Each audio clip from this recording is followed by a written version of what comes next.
நான் பிறக்க முதல் அவையில் இருந்துச்சினமா ஆச்சியும் அப்புவும் காதலுக்கு நல்லதொரு உதாரணமா வாழ்ந்தவையண்டா அந்த ஊர்ல அவையத்தானாம் எல்லோரும் சொல்லுவினம். சுண்டினா ரத்தம் வார அளவுக்கு ஆச்சின்ற நிறம் எல்லாரையும் திரும்பி பார்க்க வைக்குமா.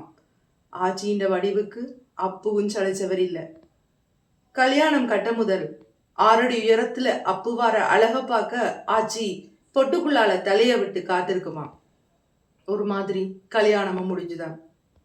ஒற்றை சில்லு வண்டில் அப்பு வச்சிருந்த அந்த நாளையான் வாகனம் விடிய காத்தால வண்டில்ல மரவள்ளி கிழங்கு மூட்டையில் ஏத்தி கொண்டு ஆச்சியும் அப்புவும் அச்சுவேலி சந்தைக்கு போச்சினமண்டா வியாபாரம் முடிச்சு வீடு திரும்ப மத்தியானம் ஆகிடுமா.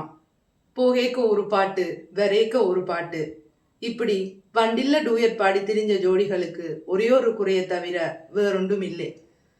கூறுகட்ட கடவுள் செத்தா கொல்லி வைக்க எனக்கு ஒரு பிள்ளைய தராம விட்டுட்டானே என்று அப்பப்ப புலம்பும் ஆச்சி. அதை சமாளிக்க அப்பு செய்யற அலப்பறையில அழுத கண்ணீரை துடைச்சபடி அடுப்படிக்குள்ள போய் தேத்தண்ணி வச்சு கொண்டு வந்து ஆச்சி கொடுக்க 2 பேரும் சேர்ந்து குடிப்பினமா. பெத்தா தான் பிள்ளையா உண்டு ஊரில எந்த பிள்ளைய கண்டாலும் கைக்குள்ள காசு வச்சு கச்சா நெல்வா வாங்கி கொடுத்து கன்னத்துல எச்சில் பட கொஞ்சி போட்டுத்தான் 2 பேருக்கும் மிச்ச வேலை. ஒரு நாள் காலையில சந்தைக்கு போகாம அப்பு படுத்து கிடக்க ஆச்சி பதறிக்கொண்டு எழுப்பி பார்த்துருக்குது.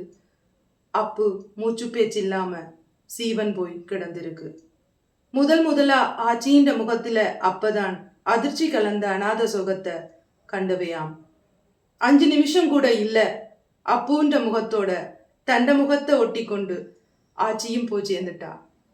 வாழ்ந்தாலும் இப்படித்தான் வாழணும், செத்தாலும் இப்படித்தான் சாகணும் என்று பந்தசனம் எல்லாம் சொல்லிச்சான் காயத்ரி ரவீந்திரன்.